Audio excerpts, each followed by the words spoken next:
And the founder of Project Libertas, David Medina, is joining us. He's a conservative grassroots leader based in Portland. David, good morning. David, you've been on the ground at the anti-ICE riots there. We just heard the Justice Department saying that the groups behind the riots appear to be well funded. Are you seeing any signs of that on the ground? Yeah, we're not just seeing signs of that on the ground here in Portland, but across the city. These guys have protests planned, organized and planned every single week. There's a group called Indivisible Oregon, Indivisible. They're a nationwide group that they're planning protests on every Tuesday right now, and then there's a big protest coming up on October 18th. So there's a lot of organization that you can tell this is being funded by someone, by something, by some entity. They're very well organized. They're very well funded. And it's why they're out here. In fact, I actually went out and interviewed some of these people, and they admitted to being paid in the past. So they admitted to being paid, David. Yes, admitted to being paid. Like a couple that I talked to. This was earlier in the year. I went out and I said, "Are you guys getting paid? Are you guys getting?" And they said, "Yes, there's funds coming in from something." They didn't know who I was, so they didn't know that maybe they shouldn't have talked to me as a local conservative, journalist here in the area, but. Yeah, they revealed to me that a couple of them, yeah, they were getting paid. I'm guessing from a nonprofit. I can't say for sure, but these people are definitely well funded and well organized. Incredible, David. That is incredible. Now, conservative journalist Nick Sorter was arrested last night. I know you saw it. You posted on X. Any idea what happened there and what's the latest? Yeah, so I saw some.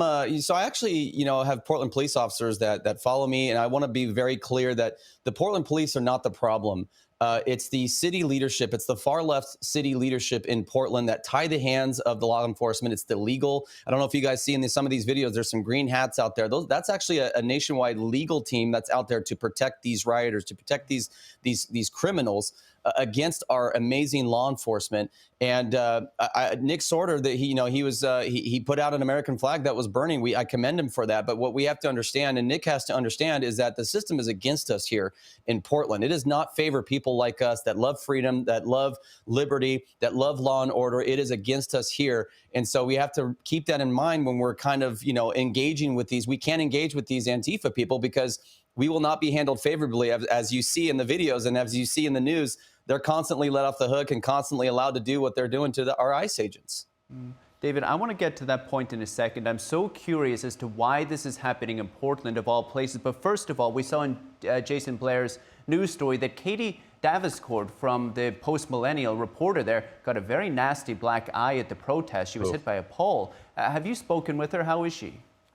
I have. And, Katie's a good friend of mine, and she does amazing work. I don't know where we would be without Katie's reporting here in Portland. I can't get down there. Me and my staff are, we are caught up with clients and all that kind of stuff, so we can't get down there as much. So thank God for Katie Daviscourt and the Post-Millennial and their work. But I did talk to her right after this happened. I was down there when it happened, and she, the police refused to arrest the person. She was pointing who this person was, and they refused to arrest. And I want to reiterate, Paul, that this is not because Portland police doesn't want to do their job. It's because their hands are tied and they are terrified of being sued, of being smeared. It is third world out here. It is third world out here. But Katie is fine. She's a trooper. She was out there last night doing her thing.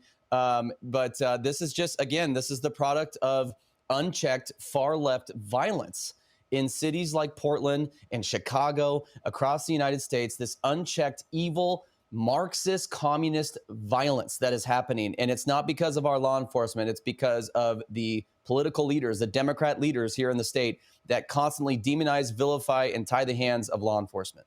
When I see those photos of Katie, David, it sends shivers down my spine. I think of Andy Ngo, the other independent journalist who got a brain bleed from an attack. They covered him in concrete milkshake. It was just incredible. I spoke with Andy afterwards. It's very dangerous for independent reporters like yourselves and Katie and Andy to be there. So I commend you guys on doing it. Yeah. David, you are born and bred Oregon. You've been at these protests before, I assume, during COVID, etc. Is there anything unique about this round of protests or the protesters this time?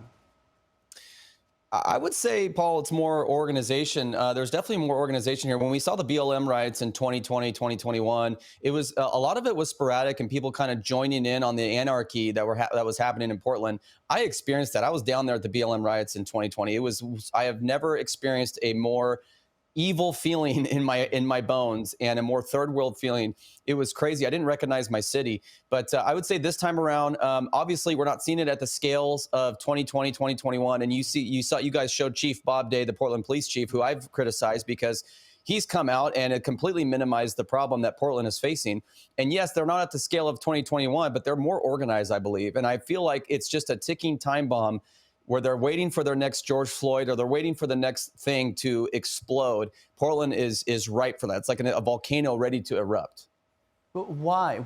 David, we were discussing this myself and one of our producers. Why Portland? Why Portland? Yeah.